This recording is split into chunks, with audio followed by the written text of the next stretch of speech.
అందరికీ హాయ్ అండి, welcome to తెలుగింటి రుచి. ఎప్పుడు మనము చికెన్ మటనే కాకుండా ఈ రోజు అయితే మనము తోటకూరతో లివర్ ఫ్రై అయితే చేసుకుందాము. అచ్చం నాన్ వెజ్ స్టైల్లో అయితే ఇప్పుడైతే మనం చేసుకుందాము. మనకు కావాల్సిన ఐటమ్స్ 2 కట్టల తోటకూర, పచ్చిమిర్చి, ఆనియన్స్, 2 రెబ్బల కరివేపాకు, 4 వెల్లుల్లి, 1 ఇంచు అల్లం ముక్క, 3 పచ్చిమిర్చి, మిరియాల పొడి, శనగపిండి, అల్లం వెల్లుల్లి పేస్టు, జీలకర్ర పొడి, ధనియాల పొడి, 2 మీడియం సైజు టమోటాలని మిక్సీలో అయితే టమాటా ప్యూరీ చేసుకోవాలి.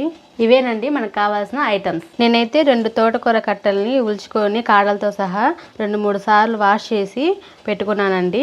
మనము వాష్ చేసుకొని ఈ తోటకూరని అయితే ఈ వేడి నీళ్ళలో అయితే వేయాలి. ఈ వేడి నీళ్ళలో వేసి కొంచెం ఒక 5 నిమిషాలు అయితే ఉడికించుకుందాము. తోటకూర 3 నిమిషాలు ఉడికిన తర్వాత తీసి ప్లేట్లోకి పెట్టుకుందాము.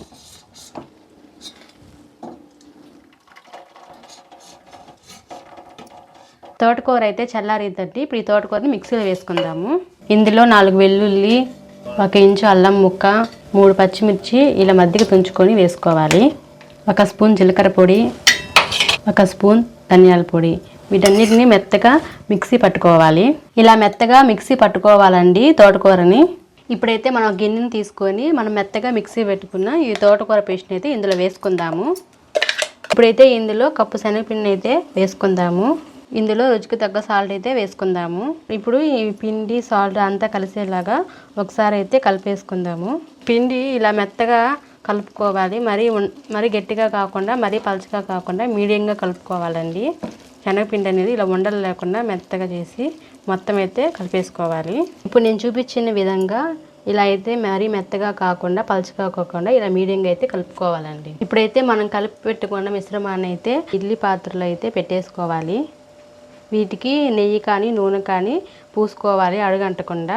మనం మెత్తగా చేసుకున్న పేస్ట్ని అయితే ఇలా అయితే ఇడ్లీ పాత్రలో అయితే పెట్టేసుకోవాలండి. ఇలా ఇడ్లీ పాత్రలో పెట్టుకొని మనం ఇడ్లీ ఉడికించుకుంటున్నట్టుగా ఉడికించుకోవాలి ఆవిరి మీద. ఇప్పుడైతే మూత పెట్టేసుకొని ఒక 3 నిమిషాలు అయితే ఉడికించుకుందాం. 10 నిమిషాలు ఉడికిన తర్వాత వీటిని అయితే తీసి పక్కన పెట్టుకోవాలి.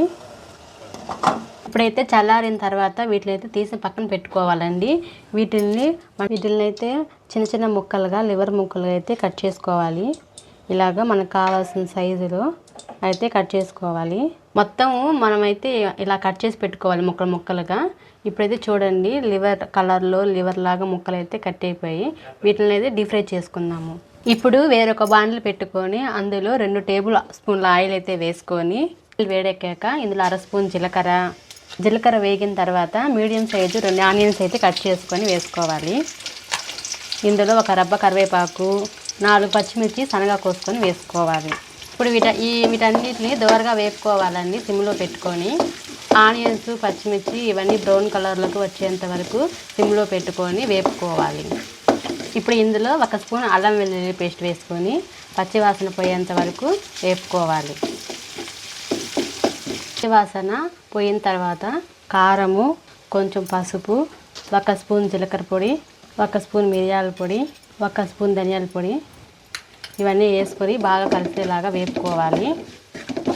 మంటని సిమ్లో పెట్టుకొని వీటిని అయితే కలుపుకొని వేపుకోవాలి. ఇవి వేగిన తర్వాత ఇప్పుడైతే ఇవి బాగా వేగిపోయాయండి. ఇందులో 2 మీడియం సైజు టమాటాలని మెత్తగా పేస్ట్ చేసుకొని ఇందులో అయితే వేసుకొని మొత్తం అయితే కలిపేసుకొని వేపుకోవాలి. మంటని సిమ్లో పెట్టుకొని ఈ టమాటా ప్యూరీ అనేది ఆయిల్ పైకి వచ్చేంత వరకు దూరగా వేపుకోవాలి. ఇలా వేగుతూ ఉన్నప్పుడు రుచికి తగ్గ సాల్ట్ అయితే వేసుకోవాలి. మనం ఫస్ట్లో అయితే లివర్ని ఉడకబెట్టుకునేటప్పుడు సాల్ట్ అయితే వేసుకున్నాం కదా, చూసుకొని రుచికి తగ్గ సాల్ట్ అయితే వేసుకోవాలి. ఇదైతే బాగా వేగిపోయిందండి. ఇప్పుడైతే మనం కట్ చేసి పెట్టుకున్న ఈ లివర్ ముక్కలను అయితే ఇందులో వేసేసుకుందాము. నేనైతే దీన్ని బాగా డీప్ ఫ్రై చేసుకుంటున్నాను, అందుకే దీంట్లో వాటర్ పోసుకోలేదు. మీకు కానీ గుజ్జుగా కావాలనుకుంటే టమోటా ప్యూరీ వేసినప్పుడు ఇందులో కొద్దిగా వాటర్ అయితే పోసుకోండి. అప్పుడు మీకు కర్రీలాగా గుజ్జుగా వస్తుంది. కొంతమంది గుజ్జుగా తినడానికి ఇష్టపడతారు. మేమైతే డీప్ ఫ్రై చేసుకుంటున్నాము. ఇప్పుడైతే అంతా బాగా కలిసిపోయేలాగా మొత్తం అయితే తిప్పేసుకోవాలండి.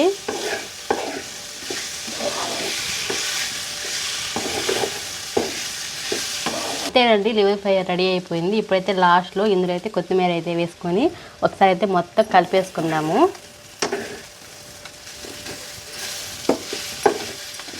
అంతేనండి, ఎంతో రుచికరమైన లివర్ ఫ్రై అయితే రెడీ అయిపోయింది. చూసారా, అచ్చం మన నాన్ వెజ్ లివర్ ఫ్రై లాగే ఉంది. ఇప్పుడైతే తోటకూరతో చేసిన లివర్ ఫ్రై ఎలా ఉందో టెస్ట్ చేసి చెప్తాను. అచ్చం మన నాన్ వెజ్ లాగే ఉందండి, సూపర్ టేస్ట్గా ఉంది. మీరు కూడా ఇంట్లో ట్రై చేసి ఎలా ఉందో చూడండి. వీడియో చూసిన లాస్ట్లో లైక్ చేయండి.